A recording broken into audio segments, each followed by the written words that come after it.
वीरेंद्र वीर राठौर 9 साल की उम्र में सेना लेकर रणभूमि पर उतर गया था। उसकी देह पर कई घाव थे, पर उसी बहादुरी ने उसे सीमा पार पकड़ने वाला बड़ा सैनिक बना दिया। पर जब वह जीत कर दरबार में लौटा तो बड़े भाई और कुछ मंत्री उसकी निष्ठा पर शक करने लगे। साबित करने के लिए उसने दरबार में प्रतिज्ञा की और राज परिवार का अधिकार त्याग कर आजीवन सीमा पर ही रहने का ऐलान कर दिया। राज दरबार जाना छोड़ दिया। 20 साल बाद वह वही लड़ाका नगाड़ेबाज अब मध्यम आयु का आदमी था। बार बार हुई सीमा पार दहशत में वह हर बार सबसे आगे रहा, दुश्मन को परास्त किया और उनकी कठिनाइयों का अंत कर दिया। सम्राट को यह खुशखबरी बेहद भाई और उसने उसे मान सम्मान देने के लिए तराशा। पर जैसे ही वह और उसकी फौज महल के आंगन में दाखिल हुए, अचानक उस पर साजिश हुई। कुछ सैनिकों को तीर मारकर मारे जाने का बहाना बनाकर चांसलर ने उसे फंसाया। सम्राट ने शक्ति से डरकर झूठे आरोपों पर उसे गिरफ्तार करवा दिया। भाइयों की मौत और विश्वासघात ने उसे तोड़ दिया। उसने अपनी कमान सौंप दी और ब्रह्मचर्य सी तरह घर लौटने का मन बना लिया। पर घर पहुंचते ही उसे अपनी दुनिया का सबसे बड़ा झटका मिला। पत्नी और बेटे की लाशें। टूटकर वह भी वहीं मर लेने को तैयार हुआ, पर अचानक अलमारी से किसी का रोना सुनकर उसकी आशा जगी। वह अलमारी में छिपी हुई पत्नी नहीं बल्कि उसकी बिटिया थी, मीरा। समय गुजरा। 15 साल बाद वे नाम बदलकर किसी छोटे कस्बे में छिपकर रहते थे। कभी सिकंदर सा जोश रखने वाला सैनिक अब रोटी रोटी की रोटी बनाने और सड़क पर पानी पूरी बन बेचने वाला आदमी बन चुका था, ताकि मीरा का नाम शोहरत और खून खराबी से दूर रहे। उसने बेटी को कड़ी हिदायत दे रखी थी, कभी भी तलवार तलवार जैसी बात मत सीखना। पर मीरा के खून में लड़ाकू जिद थी। उसने बचपन से ही हथियारों और युद्ध कलाओं में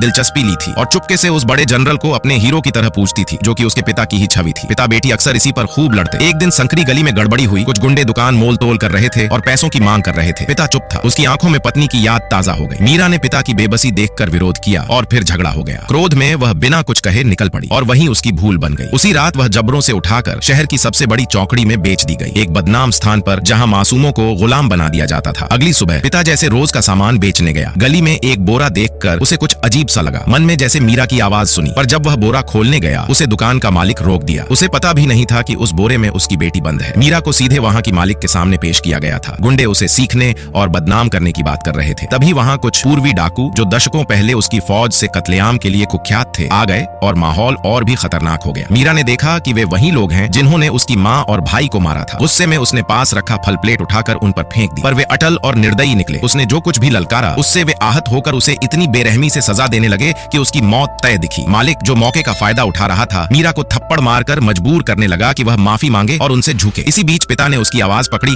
और एक झटके में सब कुछ बदल गया। बीतते वर्षों की पीड़ा